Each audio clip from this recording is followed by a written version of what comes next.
Eh bien, bonjour à tous, bienvenue dans ce webinaire organisé par A+A en partenariat avec Sociovision, avec un dispositif original puisqu'on a croisé deux expertises. D'abord, l'expertise de Sociovision que je représente aujourd'hui. Je suis Rémi Guéry, je dirige Sociovision.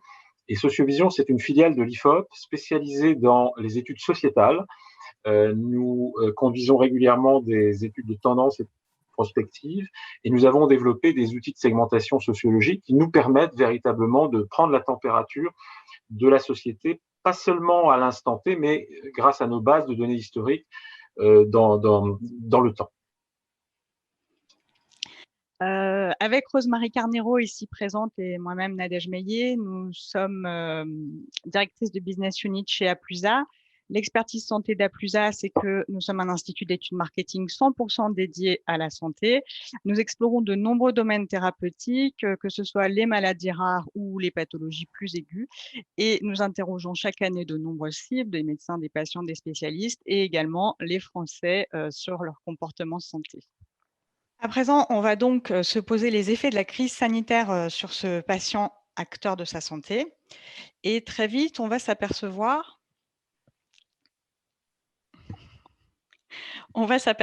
que par rapport aux mesures de précaution sanitaire, eh bien, elles ont été largement approuvées par la population. Les Français, en fait, ont un principe de précaution qui était déjà bien ancré. Ils ont accepté à hauteur d'un tiers de privilégier la santé à l'économie et l'emploi. Toutefois, on voit que cette attitude s'essouffle un peu depuis l'été 2020 à cause de la longueur incroyable, on va dire, de cette épidémie. Par ailleurs, l'usage du masque en France n'a pas fait débat. Contre toute attente, et contrairement à des pays comme l'Espagne ou les Pays-Bas, où des manifestations anti-masques ont été réalisées par les populations, en France, il y a très peu de gens finalement qui disent qu'il n'est pas nécessaire de porter un masque, 6%, alors que 26% disent que c'est une bonne chose. Et au total, 94% sont favorables au port du masque. Et on voit en bas que 34% disent que c'est une bonne chose. Et on peut parier qu'après l'épidémie, ce sera possible encore de porter ce dispositif. Le masque s'installera certainement également dans la société française. Ensuite, on a demandé aux Français selon eux, quel organisme ont un intérêt général quels sont les organismes dont l'activité sert l'intérêt général. Et dans ce contexte de surexposition des professionnels de santé, il reste les personnes, les corps de métier qui sont le plus important aux yeux des Français. C'est leur activité qui sert le plus l'intérêt général.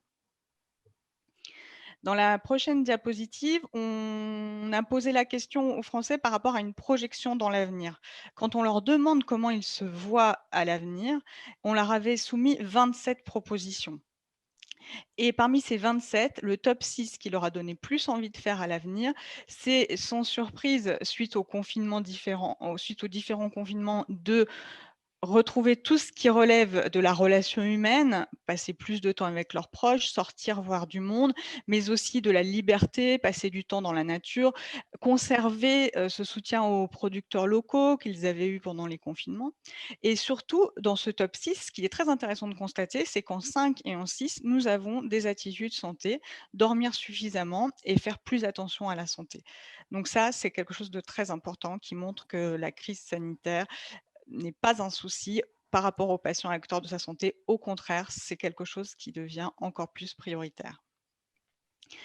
Cette crise sanitaire a également permis aux Français de découvrir la santé à distance. En tout cas, 15% ont déclaré avoir déjà fait une consultation médicale à distance plutôt qu'en se déplaçant.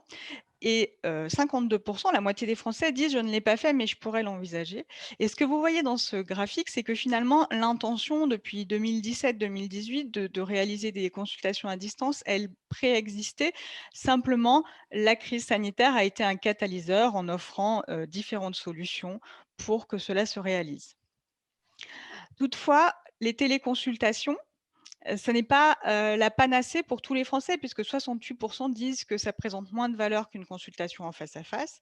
Mais selon nous, dans la mesure où les médecins généralistes en sont satisfaits à hauteur de 54% et que eux-mêmes, ils jugent la téléconsultation indispensable à hauteur de 38%, selon nous, la téléconsultation s'installe de façon durable.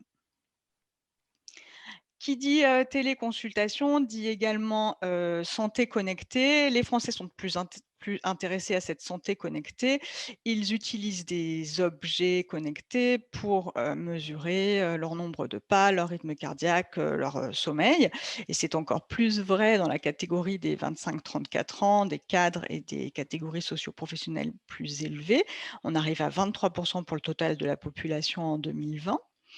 Et parallèlement à ces objets connectés, on a également une croissance sur les applications. Et les personnes sont 18% à dire: «J'utilise une application pour gérer ma santé au moins une fois par semaine». Donc tout ça, ce sont des signaux de croissance où les patients sont acteurs de leur santé. Un dernier point qu'on a voulu pointer, c'est le cas de le dire, c'est la santé mentale, qui, elle, a progressé pendant la crise épidémique, mais qui va requérir l'intervention de professionnels de santé. Les Français ne pourront pas toujours gérer tout seuls. On a 31% des personnes présentent des états anxio-dépressifs selon l'enquête Santé publique France de mars 2021, donc c'est très récent. Et puis, Sociovision nous dit: «Depuis le début de la crise sanitaire, comment votre santé a-t-elle évolué?» Chez les Français, 48% disent qu'elle s'est dégradée, que ce soit un peu ou beaucoup. Voilà pour les effets de la crise sanitaire. Aplusa et Sociovision ont décidé de croiser leur expertise, pas seulement à l'occasion de ce webinaire, mais de façon plus pérenne, parce qu'on considère qu'il est important d'aller plus loin dans ces réflexions. Donc, on a mis en place un module spécifique qui s'appelle Santé 2021, et on va profiter de la prochaine vague de l'Observatoire Sociovision. Alors, pour ceux qui ne le connaissent pas, Sociovision conduit depuis 1975 une grande étude sur les Français, dont ont été tirés une partie des résultats qu'on a vus ensemble aujourd'hui. Sur certains indicateurs, on a parfois 45 ans de données. On interroge 6000 personnes, donc c'est un large échantillon, âgés de 15 à 74 ans, et on pose toute une série de questions sur les valeurs, les attitudes, les comportements, les pratiques médias, les habitudes de loisirs, et j'en passe. Et puis, bien sûr, des questions sur la santé. Et c'est cette partie-là, la question sur la santé, qu'on a décidé d'étendre, d'approfondir. Et donc, avec Aplusa, on s'est mis autour de la table et nous avons designé un module spécial, hein, nous avec notre expertise sociologique, Aplusa avec son expertise santé. Et dans ce module-là, qui sera donc disponible à l'automne prochain, hein, puisque le terrain aura lieu au mois de juillet, donc c'est très proche. On aura des attitudes vis-à-vis de la santé, on en avait déjà dans l'observatoire, mais on va renforcer évidemment ces attitudes. Les comportements de prévention, évidemment, qui seront évidemment projetés sur les cartes que vous avez vues, qui se prémunit et comment.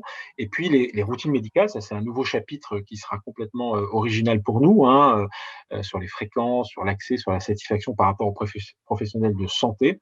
Et puis aussi, ce qui sera nouveau, la gestion des pathologies et des problèmes de santé. On a travaillé avec Aplusa pour introduire des éléments là-dessus. Oui, nos objectifs, c'est vraiment de vous apporter des solutions qui tiennent compte de cette double expertise médicale et sociologique. Et c'est vraiment de venir enrichir tout ce que l'on sait du comportement santé des Français sous cet angle sociologique.